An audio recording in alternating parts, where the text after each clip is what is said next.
하나님을 거역하고 우상 숭배의 죄를 범한 유다는 나라는 멸망하고 백성들은 바벨론의 포로로 끌려갔습니다. 하지만 자기 백성을 끝까지 사랑하시는 하나님께서 예레미야 선지자의 예언처럼 70년 포로 생활이 끝나고 난 다음에 백성들을 예루살렘으로 귀환하도록 해 주셨습니다. 1차 귀환이 있은 지 80년 후에는 2차 귀환이 있고 2차 귀환이 있고 난 다음 13년 후에는 3차 귀환이 있습니다. 이처럼 유다 백성들의 귀환은 100여 년에 걸쳐서 이루어지게 됩니다. 오늘 읽은 본문의 말씀은 제3차 포로 귀환을 다루고 있는 말씀입니다. 귀환의 목적은 예루살렘 성벽 건축이었습니다. 귀환의 주역은 느헤미야입니다. 느헤미야는 바사제국의 아닥사스다 왕의 신임받는 관원이었습니다. 그는 왕궁에서 조국 유다의 슬픈 소식을 들었습니다. 귀환한 지 100여 년의 시간이 지났음에도 예루살렘 성벽이 세워지지 못하고 성문은 불탄 채 방치되어 있고 백성들은 이방인들에게 환난과 조롱을 받고 있다는 소식을 들은 것입니다. 조국에서 들려온 슬픈 소식은 바사왕궁의 지위와 안락한 생활이라 하더라도 느헤미야를 위로해 주지는 못했습니다. 그는 슬픈 소식을 접한 기스르월부터 니산월까지 무려 4개월에 이르는 시간 동안에 하나님 앞에 슬퍼했고 금식을 겸한 기도를 했습니다. 그러던 어느 날 아닥사스다 왕이 느헤미야의 슬픈 모습을 보면서 말을 합니다. 네가 병이 없거늘 어찌하여 얼굴에 수심이 가득하냐 라고 물은 것입니다. 황제 앞에 슬픈 기색을 보여서는 안 되는 신하였기에 두려웠습니다. 하지만 기도했던 느헤미야는 용기를 내어서 입을 열었습니다. 지혜롭게 열조의 묘실이 있는 조국 유다 성읍의 폐허 때문이라고 했습니다. 그리고 왕의 도움을 청한다고 이렇게 부탁합니다. 느헤미야를 총애한 아닥사스다 왕은 예루살렘 성벽 건축을 허락을 하고 그를 유다의 총독으로 임명을 해서 이 일을 처리하고 돌아오라 라고 명을 내리게 됩니다. 마침내 느헤미야는 바벨론에 있는 예루살렘으로 돌아가기를 원하는 유다 백성들을 대동을 하고 성벽을 건축하기 위하여 예루살렘으로 옵니다. 느헤미야서 전체는 13장으로 구성이 되어 있는데 오직 하나의 주제, 성벽 건축에 대한 주제로 다루고 있는 성경입니다. 우리 구로 새성전 첫 주일 예배를 드리는 이 시간, 예루살렘 성벽 건축이라는 제목으로 하나님의 말씀 받고자 합니다. 우리 모두에게 예루살렘 성벽 건축은 어떻게 시작되었고 어떻게 진행되고 성취되었는지를 생각을 하며 우리의 삶에 조명해 보려고 합니다. 첫째로 바른 역사 인식에서 시작된 성벽 건축입니다. 읽은 본문의 말씀 17절을 함께 읽겠습니다. 후에 그들에게 이르기를 우리가 당한 공경은 너희도 보고 있는 바라. 예루살렘이 황폐하고 성문이 불탔으니 자 예루살렘 성을 건축하여 다시 수치를 당하지 말자 하고 라고 합니다. 여기 예루살렘이 황폐했다 라는 말은 도시의 기능이 상실해서 죽어버린 상태를 말합니다. 성벽의 기능을 상실을 하니 하나님의 성전과 예루살렘 거민들은 이방인들의 노략거리가 되어버리고 말았지요. 알다시피 예루살렘은 유다 백성들의 심장과 같은 곳입니다. 신앙의 중심입니다. 하나님의 백성이 하나님을 만나는 거룩한 성전이 있는 곳이 예루살렘입니다. 그런데 예루살렘의 성벽이 건축이 되지 못했다고 하는 것은 모든 안전망, 모든 보호막을 잃어버린 것과 같은 것입니다. 그렇다면 하나님의 영광을 위하여서 하나님 백성의 안정전 미래를 위해서는 예루살렘 성벽 건축은 반드시 이루어져야 될 일인 것입니다.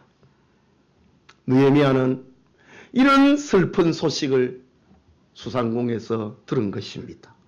그의 마음이 요동하기 시작을 했습니다.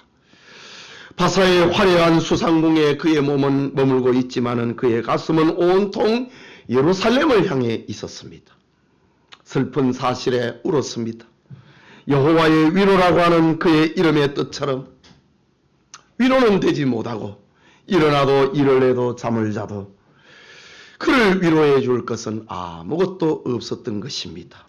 왕의 신임을 받는 자신의 지위도 신분도 안락한 생활도 느헤미야의 마음을 평안케 하지는 못했던 것입니다. 그는 하나님 앞에 슬픈 사연을 내놓고 금식을 겸한 기도를 하기 시작했습니다. 좀 전에 말씀드린 것처럼 자기 백성을 지키고 구원하신다고 하는 하나님의 언약에 기초를 하면서 무려 4개월이나 하나님 앞에 기도하게 됩니다. 느헤미야는 조국 예루살렘의 성벽을 건축하기 위해서 유다 땅까지 갈 수 있게 해달라고 하나님 앞에 기도했고 왕이 그에게 물었을 때에 나로 저 예루살렘으로 다녀올 수 있도록 허락해 달라고 청하게 됩니다. 뿐만 아니라 성벽 건축에 필요한 물자를 제공을 받을 수 있도록 저 팔레스틴 지역의 총독에게 왕명의 편지를 써달라고 요구를 했습니다. 참으로 상상할 수 없는 황제를 향한 신하의 요구였습니다.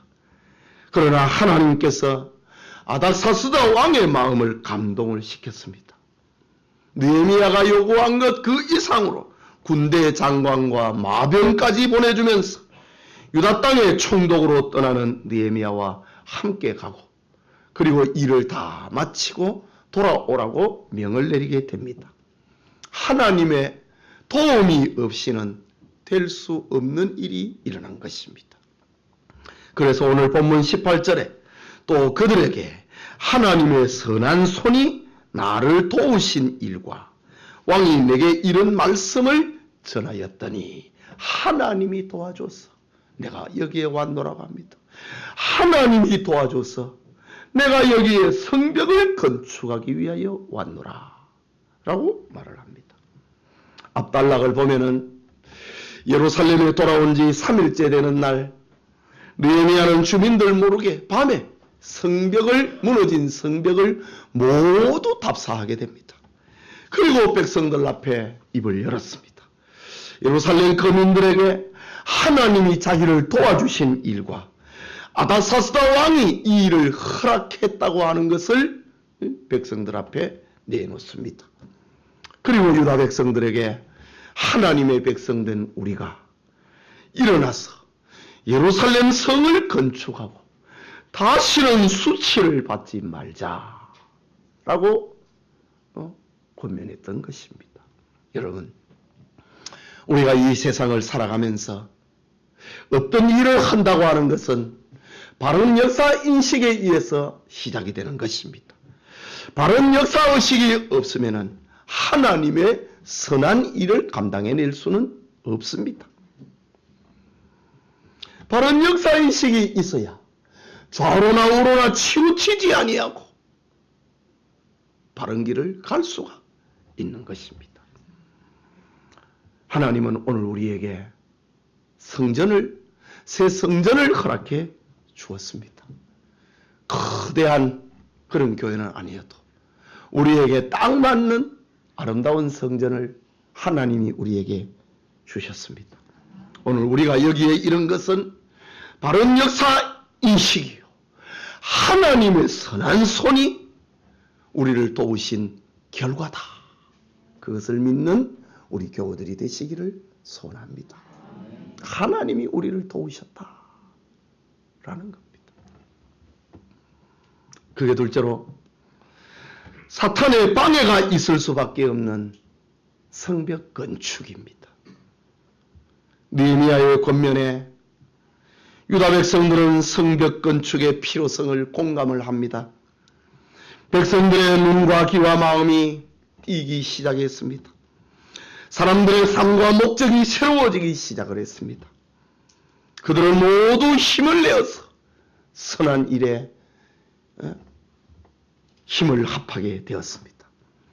그들은 하루속히 수치와 고통에서 벗어나고 싶은 충동이 일어났습니다. 그 결과 온 백성들이 예루살렘 성벽을 건축을 합니다. 그런데 사탄의 속성이 그랬던 것처럼 하나님의 일에는 방해가 따르게 됩니다. 오늘 느헤미야서를 기록을 하고 있는 이 성경에는 사탄의 방해 공작을 무려 8번이나 반복이 되고 있는 그런 장면을 보게 됩니다. 여러분, 하나님의 일에는요, 사탄의 방해가 일어납니다. 느헤미야가 지금 예루살렘에 무너진 성벽을 건축을 하는데 사탄의 방해가 8개의 각도로 나타났습니다. 첫째는 하나님의 성이 세워지는 사실에 근심하는 자가 있었습니다. 2장 10절에 보면은 호론 사람 산발락과 종이었던 암몬 사람 도비야가 이스라엘 자손을 흥왕하게 하려는 사람이 왔다 함을 듣고 심히 근심하더라 라고 했습니다. 여기 산발락과 도비야는 이방인입니다. 느헤미야가 유다 땅에 돌아오기까지 그 지역에서 유명세를 띠고 기득권을 행사하고 있었습니다. 그런데 이스라엘의 성벽을 건축을 하는 느헤미야가 돌아왔다. 이스라엘 백성을 흥하게 만드는 느헤미야가 돌아왔다라는 사실 앞에 산발락과 도비야가 그 소식을 듣고 심히 근심했다고 합니다. 이것이 사탄의 방해 공작입니다. 싫어했다 이거지요. 둘째는 하나님의 일을 업신여기고 비웃습니다. 오늘 본문에 나오는 말씀이기도 합니다. 19절에 보면은 호론 사람 산발락과 종이었던 암몬 사람 도비야와 아라비아 사람 게셈이 이 말을 듣고 우리를 업신여기고 우리를 비웃어 이르되 너희가 하는 일이 무엇이냐? 너희가 왕을 배반하고자 하느냐? 하기로 라고 합니다.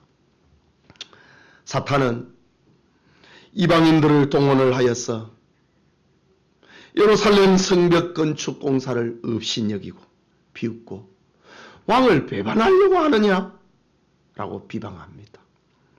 인간의 감정을 여지없이 활용하고 있는 사탄의 공작이었던 겁니다. 셋째는 예루살렘 성벽 건축 그 자체를 악평을 합니다. 느헤미야 4장 1절에서 3절에 보면은 산발락이 우리가 성을 건축한다 함을 듣고 크게 분노하여 유다 사람을 비웃으며 자기 형제들과 사마리아 군대 앞에서 일러 말하되 이 미약한 유다 사람들이 하는 일이 무엇인가? 스스로 견고하게 하려는가? 제사를 드리려는가? 하루에 일을 마치려는가? 불탄 돌을 흙무더기에서 다시 일으키려고 하는가? 하고 암몬 사람 도비야는 곁에 있다가 이르되 그들이 건축하는 돌 성벽은 여우가 올라가도 곧 무너지니라 하더라 라고 했습니다. 저들이 지금 뭐하고 있느냐? 저들이 쌓는 성은 여우가 올라가도 무너지는 그런 성이다. 의미 없다 이거지. 악평을 했습니다. 이런 악평 앞에 느헤미야는 기도합니다. 하나님, 우리가 업신여김을 당하고 있습니다. 저들의 악을 그냥 지나가지 말아주십시오. 그러면서 느헤미야는 성벽 공사를 계속합니다. 넷째는 무력을 행사했습니다. 성벽 공사가 거의 마무리되고 있을 때였습니다. 느헤미야 4장 7절과 8절에 산발락과 도비야와 아라비아 사람들과 암몬 사람들과 아스도 사람들이 예루살렘 성이 중수되어 그 허물어진 틈이 메꾸어져 간다 함을 듣고 심히 분노하여 다 함께 꾀하기를 예루살렘으로 가서 치고 그것을 요란하게 하자 하기로. 예루살렘 주변에 있는 사면에 있는 모든 주민들을 다 모았습니다. 우리가 저들을 공격하자 이거죠. 저 성을 헐어버리자.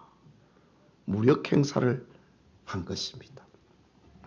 이때에 느헤미야는 또 하나님 앞에 기도합니다.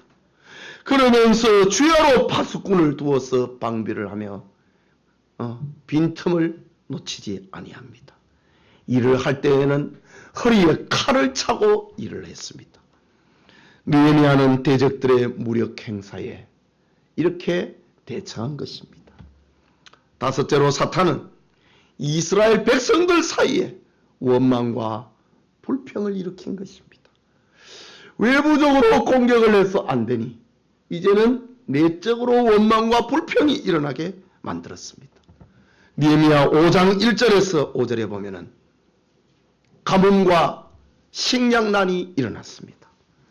백성들 사이에 지금 우리가 뭐 하고 있느냐 이거지. 이렇게 가뭄이 계속이 되고 있고 식량이 지금 바닥이 나고 있는데 우리가 성만 쌓으면 어떻게 하느냐? 이런 원망과 불평이 일어났습니다. 느헤미야가 이것을 전혀 모르고 건축 공사를 시작한 게 아니었는데 도대체 어떻게 해서 백성들 사이에 양식이 떨어졌는가? 조사를 해봤습니다. 조사를 해보니 이 와중에도 하나님의 성을 쌓는 이 와중에도 돈놀이를 하는 사람이 있는 겁니다. 양식을 구워주고 이자놀이를 하는 사람이 있는 겁니다. 느헤미야는 하나님의 일을 앞에 두고 자신의 칭호를 일삼는 부자들과 귀족들 그리고 지도자들을 꾸짖음으로 이 문제를 해결해 나갑니다. 여섯째로 사탄은 아예 지도자 느헤미야를 죽여버리려고 했습니다. 성이 건축이 되고 이제 문짝만 달면은 성은 완공이 됩니다. 느헤미야서 6장 2절에 보면은 산발락과 게셈이 내게 사람을 보내어 이르기를 오라 우리가 어느 평지 한 촌에 서로 만나자 하니 실상은 나를 해하고자 함이었더라. 성이 지금 다 건축이 되니까 이스라엘의 대적들이 느헤미야에게 편지를 써가지고 우리 화친 조약을 맺자.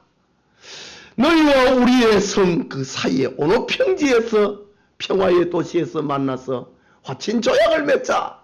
이렇게 제안을 한 것입니다. 그러나 실상은 느헤미야를 죽이려고 했습니다. 이때 느헤미야는 이런 것을 간파를 하고 큰 역사를 중지하고 내려갈 수 없다고 하므로 묵묵하게 자기의 일을 계속합니다. 이렇게 해서도 안 되자 사탄은 느헤미야로 하여금 지도자 느헤미야를 모함을 했습니다. 집중적으로 지도자 느헤미야를 물고 늘어집니다. 대적들은 느헤미야가 만나자고 편지를 보냈지만은 내려가지 않자 이번에는 편지로 느헤미야를 모함합니다.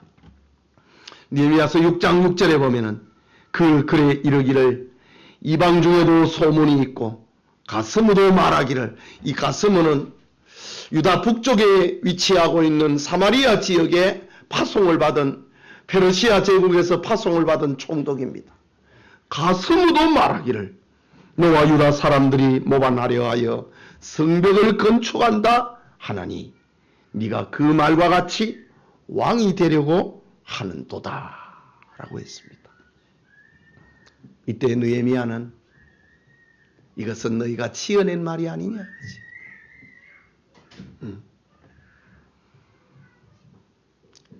백성들의 사기가 저하되지 않도록 시험에 들지 않도록 하나님께 힘을 달라고 기도함으로 이 문제를 극복해 나갑니다. 마지막으로 여덟째로 사탄은 느헤미야를 범죄하도록 만들었습니다.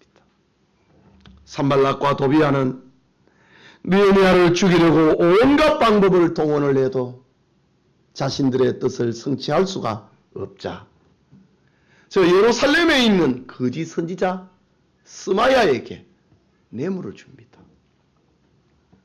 뇌물을 주어갖고 느헤미야에게 찾아가라 이거죠. 원수가 오늘 밤에 너를 죽이러 온다. 하나님의 지시를 내가 받았다는 거지요. 원수가 너를 오늘 밤에 죽이려 오니 너는 피신해라. 하나님의 전으로 피신해라. 그 길을 알려줍니다. 만약 느헤미야가 겁이 나서 제사장만 출입을 하는 하나님의 성소에 들어가면은 그는 하나님 앞에 죄인이 되는 겁니다. 월권한 죄인이 되는 것입니다. 이때에 느헤미야는 자기에게 이런 말을 들려주고 있는 소위 선지자에게 말을 합니다. 느헤미야 6장 11절에 나 같은 자가 어떻게 하나님의 전에 들어가서 생명을 보존하랴. 왜 나로 거기에 들어가려고 하느냐는 거지요. 그러면서 느헤미야는 자기 생명을 보존하려고 평민에 금지된 영역인 성소에 들어가기를 거절했습니다. 여러분, 사탄은 이렇게 성벽 건축 공사를 방해했습니다. 성벽 건축으로 전개될 하나님 나라의 축복과 신앙 회복을 방해하고자 한 것입니다. 그러나 사탄은 하나님의 일을 멈추게 하거나 취소시킬 수가 없었습니다. 온갖 권세와 능력을 행사하는 것 같아 보였지만 하나님의 뜻을 변경시킬 수 있는 피조물은 없는 것입니다. 사탄은 바로 멸망받기로 작정된 피조물이기 때문입니다. 여러분, 오늘 우리 새성전에 이르기까지 해도 우리 교우들에게 다 말하지 못하는 안팎의 시련과 시험도 있었습니다. 하지만 하나님은 우리를 여기에 이르게 하셨습니다. 아름다운 새성전에서 예배드리게 하신 하나님께 우리 모두 영광과 감사와 찬양을 올려드리시기를 소원합니다. 마지막으로 성벽 건축은 선택된 백성에게만 허락된 축복입니다. 본문 20절을 함께 읽겠습니다. 내가 그들에게 대답하여 이르되 하늘의 하나님이 우리를 형통하게 하시리니 그의 종들인 우리가 일어나 건축하려니와 오직 너희에게는 예루살렘에서 아무 기업도 없고 권리도 없고 기억되는 바도 없다 하였느니라 라고 했습니다. 하나님이 우리를 형통하게 하실 것이다. 우리 하나님의 종들인 우리가 일어나서 성벽을 건축할 것이다. 하나님과의 관계를 강조하고 있는 말. 하나님의 종들인 우리가 일어나서 이 성전을 건축하고야만 할 것이다. 그러나 너희는 예루살렘에서 아무 기업도 없고 권리도 없고 기억되는 바도 없다. 성벽 건축의 공사는 하나님 앞에 선택을 받은 백성만의 것이라고 하는 말입니다. 그들은 다만 성 밖에서 슬피 울며 이를 깔 피조물입니다. 다 두려워할 낙담할 백성들일 뿐입니다. 예나 지금이나 하나님의 축복은 오직 선택받은 하나님 백성만의 것이기 때문입니다. 예배드리는 성도 여러분, 바벨론에서 포로가 되었다가 귀환한 유다 백성들이 하나님의 백성으로 살기 위해서는 반드시 무너진 예루살렘의 성벽은 건축되어야만 했습니다. 그러나 아무도 현실의 비극을 깨닫고 행동으로 옮기려는 사람은 없었습니다. 이때의 느헤미야는 예루살렘의 비극의 소식을 듣고 그것을 자신의 비극으로 생각을 하고 자기가 감당해야 될 시대적인 사명으로 받아들이게 됩니다. 그리고 온갖 방해와 협박과 모함 중에서도 그 어려움을 극복을 하고 예루살렘 성벽 건축을 완성해 냅니다. 실로 하나님의 역사와 형통케 하심에 그리고 보호의 결과였던 것입니다. 이것은 하나님의 언약의 성취였습니다. 예루살렘의 성벽 재건, 이 공사는 구속사에 있어서 예표론적으로 해석을 하면은 죄로 인하여서 무너져버린 우리의 생명이 예수 그리스도를 통하여서 다시 살아날 것을 예표하고 있는 장면입니다. 그러므로 성벽 건축은 당시 유대인뿐만 아니라 오늘 우리에게도 깊은 영적 교훈을 우리에게 들려주고 있는 것입니다. 여러분, 우리는 느헤미야와 그 시대의 사람들처럼 우리의 시대에 우리가 감당해야 될 사명이 있습니다. 이 사명을 감당하기 위하여서 하나님은 우리에게 오늘 새 성전을 허락해 주셨습니다. 그 사명은 전도하는 것입니다. 선교하는 것입니다. 내일에 하나님의 사람을 키워내는 것입니다. 이웃사랑을 실천해내는 것입니다. 이 축복, 이 사명을 감당하기 위해서 오늘 우리에게 이 성지를 허락해 주신 것입니다. 그렇다면 오늘 우리가 앉아서 예배드리고 있는 이것은 축복의 증표가 될 것입니다. 하나님의 뜻이 하늘에서처럼 땅에서도 이루어지는 표적이 될 것입니다. 이 성전은 우리의 축복이요 하나님을 향한 우리의 신앙의 고백이 될 것입니다.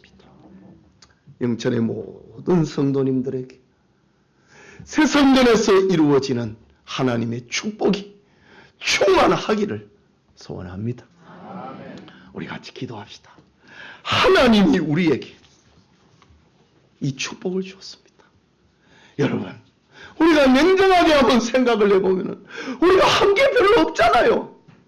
우리 별로 한 거 없습니다. 우리가 여기까지 오기까지 우리가 별로 한 거 없습니다. 물론 우리가 이삿짐을 나누고 또 이렇게 청소하고 애를 쓰고 비품을 마련하기 위한 선물도 드렸지만은 그러나 하나님이 하신 일에 비하면 우리는 아무것도 없습니다. 하나님이 우리에게 축복을 주었다. 하나님이 우리에게 형통케 해주었다 이거지요. 여기서 우리가 하나님의 일을 해야 됩니다. 여기에서 하나님의 일을 하지 않으면 우리는 주저앉을 것입니다. 하나님의 일을 하겠다고 하나님 앞에 감사의 기도를 올립시다. 하나님이 주신 이 축복의 성지가 우리의 신앙 고백의 장소가 되게 해달라고